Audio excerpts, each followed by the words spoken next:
Համալիրի ավագ դպրոցի վարժարան։ Մայիսյան 16-րդ հավաքի շրջանակում այս կլոր սեղանի, հատկապես այս վերնագրով, հերմետիկային կրթական ծրագրով ամփոփիչ ստուգումը օրվա պահանջ շատ կարևոր ենք համարում, հաշվի առնելով նաև այն փաստը, որ այսօր առավոտից այս թեմայով բավականին ծավալուն քննարկումներ ունեցանք եւ որոշակի հայտարարի եկանք այս կլոր սեղանի բովանդակին Նաև նախարարությունում։ Այո, նաև նախարարությունում Տիկին Ժաննա Անդրեասյանի հետ հենց այս առաջարկները, որ հիմա այստեղ կհնչեցնեմ, այդ մասին ենք խոսել, ինչը շատ կարևորում ենք եւ սկզբունքային է արդեն դարձել հեղինակային կրթական ծրագիր իրականացնող հաստատության համար։ Պրեզենտացիան մի քանի նախադասությամբ ներկայացրել եմ հեղինակային ավագ դպրոցում, դրանք կետեր են, որոնք մեր առօրյա կյանքից են, օրացույցից են, որ ամենօրյա մեր գործունեությունն է, դա սովորողի անհատական ուսումնական պլանն է, որ ավագ դպրոցում յուրաքանչյուր սովորող ունի իր անհատական պլանը, դա մենք կարևորում ենք, դրանով ուսուցումը անհատականացվում է մինչև վերջ։ Շուրջ տարի նախագծային բլոկային ուսուցումն է, այդ մասին Մարգարիտը խոսեց, ՆԶՊ-ի այլընտրանքն է ռազմամարզական ճամբար, որ հեղինակային կրթական ծրագրով արդեն քանի տարի կազմակերպվում է դաշտային պայմաններում, մինչև վերջին տարին կազմակերպվում էր Արցախում 7 տարի Այգեստան գյուղում կրթահամալիրի սովորողները 10 օր ռազմամարզական բանակում էին անցկացնում արցախցի պատանիների հետ եւ այդ ճամբարի մոդելը մենք հիմա իրականացնում ենք կրթահամալիրի Արատեսի դպրական կենտրոնում, տարիներ շարունակ կազմակերպել ենք Սևանում, ԺՀ ռազմամարզական բազայում նախորդ շաբաթ 35-րդ դասարանցի իր ռազմամարզական ճամբարի այդ բաղադրիչը անցավ հենց այս ճամբարով, որը կարևորում ենք ու դա իրական այլընտրանք է ՆԶՊ դասընթացի իրական գործունեություն է աղջիկների, տղաների համար, դրանով նրանք ռազմամարզական պատրաստություն են ստանում, դա հենց հեղինակային ծրագրի ձեռքբերում եմ համարում ուսումնական պլանի այդ բաղկացուցիչը։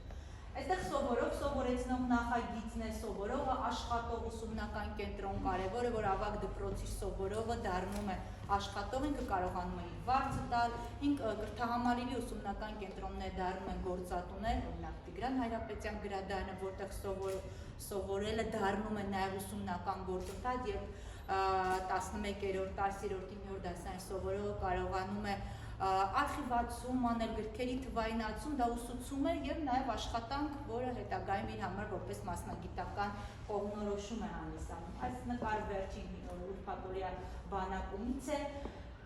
Հեղինակայինի մասով առանձնացրել են 9-րդ դասարանների բանավոր քննություններ, որոնք տարիներ շարունակ կազմակերպում են հենց հեղինակային ծրագրով եւ հեղինակային ծրագրով գնահատման համակարգը, որը նույնպես կրթահամալիրի համար ձեռքբերում է, այդ համակարգի վրա բազմիցս աշխատել ենք,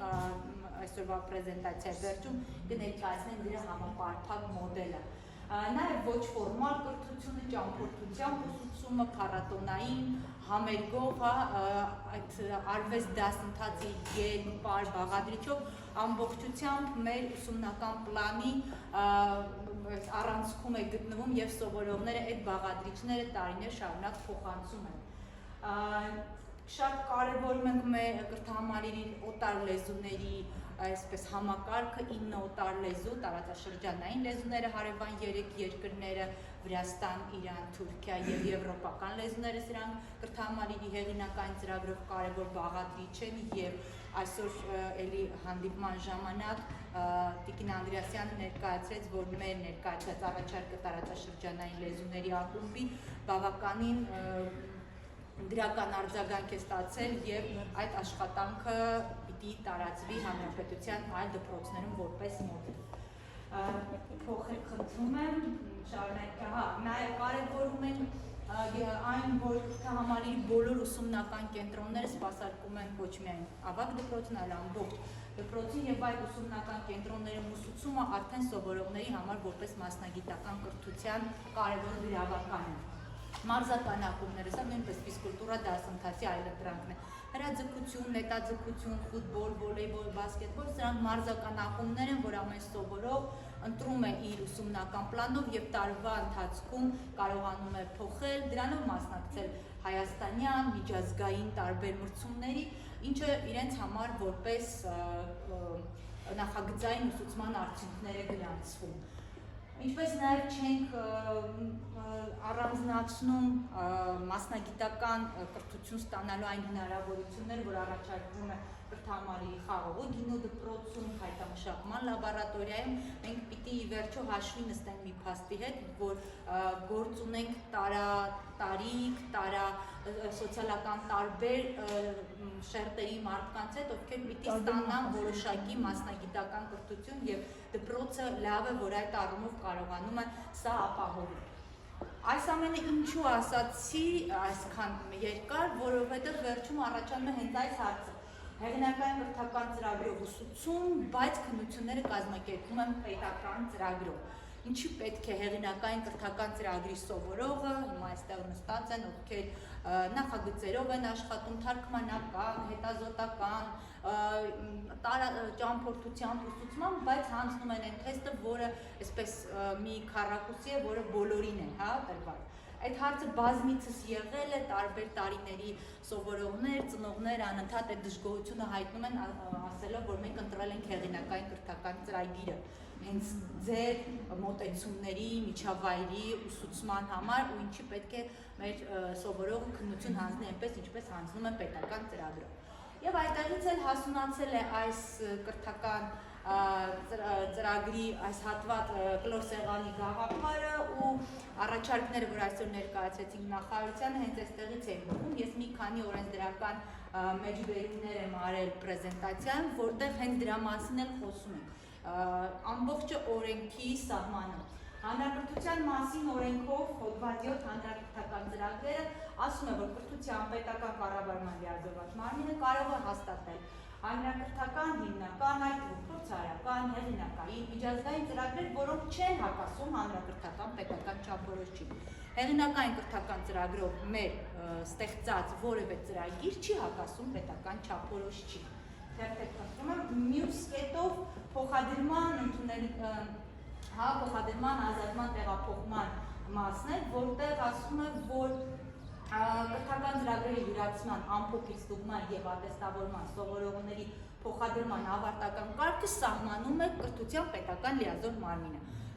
Մեր պետական լիազոր մարմինը կրթության, գիտության, սպորտի, մշակույթի նախարարությունն է։ Այստեղից գալիս է առաջարկ։ Հաշվի առնելով հոդված 10-ի կետում ասվածը, առաջարկում են, որպեսզի լիազոր մարմինը սահմանի հեղինակային կրթական ծրագրեր իրականացնող հաստատությունների համար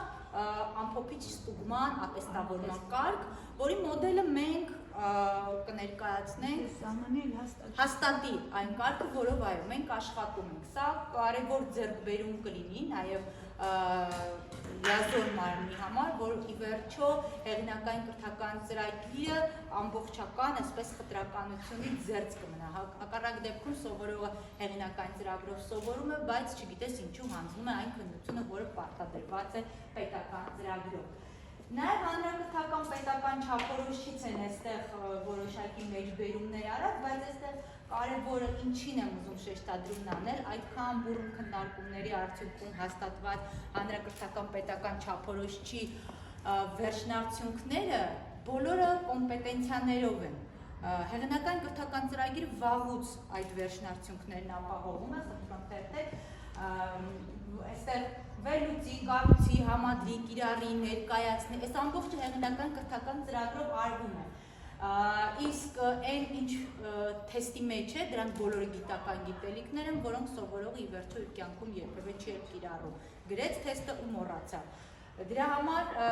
պետք է վերցնել կյանքով ստեղծված այն փորձը, որ մենք ներկայացնում ենք։ Այստեղ նաև երկրորդ բաղադրիչ հեռավար ուսուցմանն եմ անդրադարձել, կարևորելով այն փաստը, որ վերջապես հանրակրթության մասին օրենքում հեռավար ուսուցում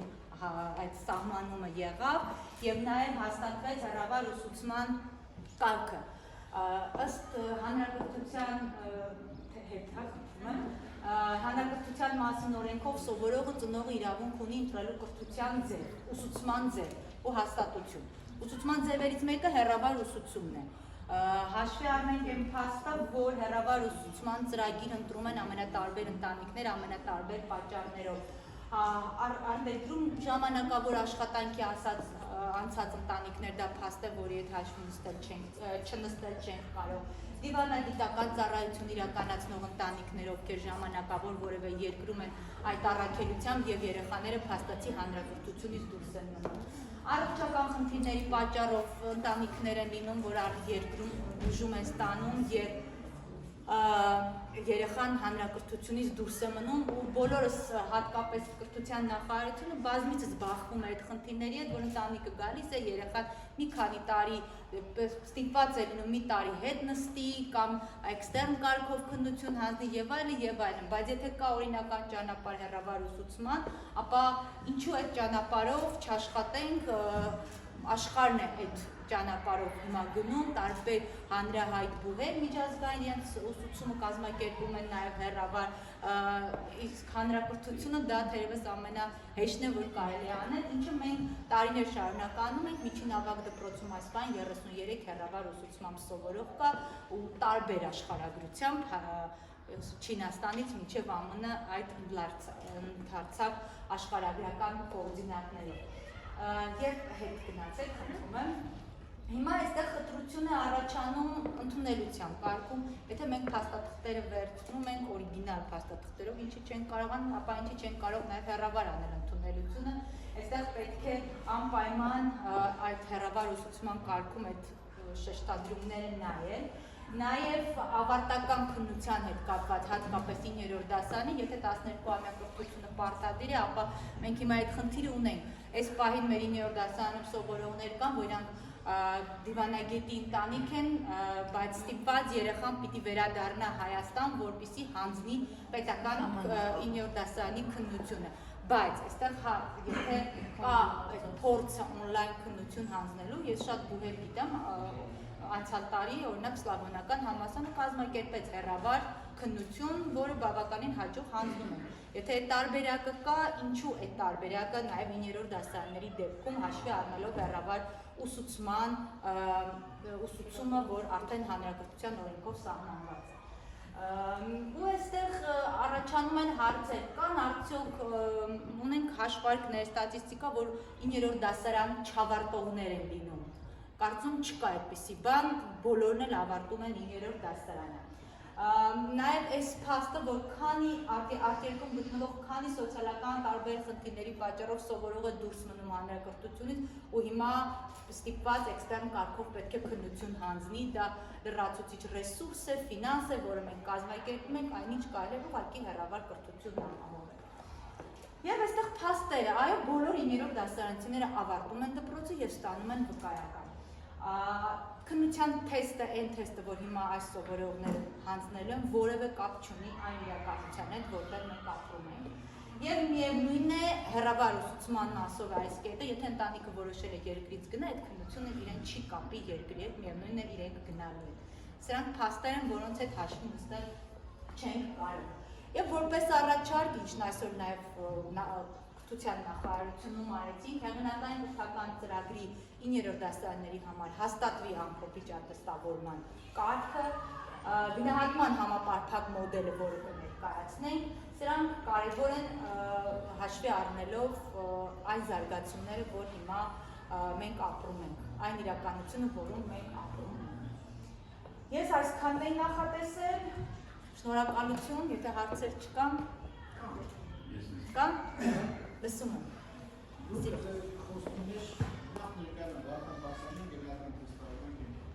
Դուք ձեր խոսքի մեջ նշեցիք, որ ծրագիրը ոչ մի նախասություն չունի պետական չափորոշ չի։ Իսկ երկրորդ կողմն է, որ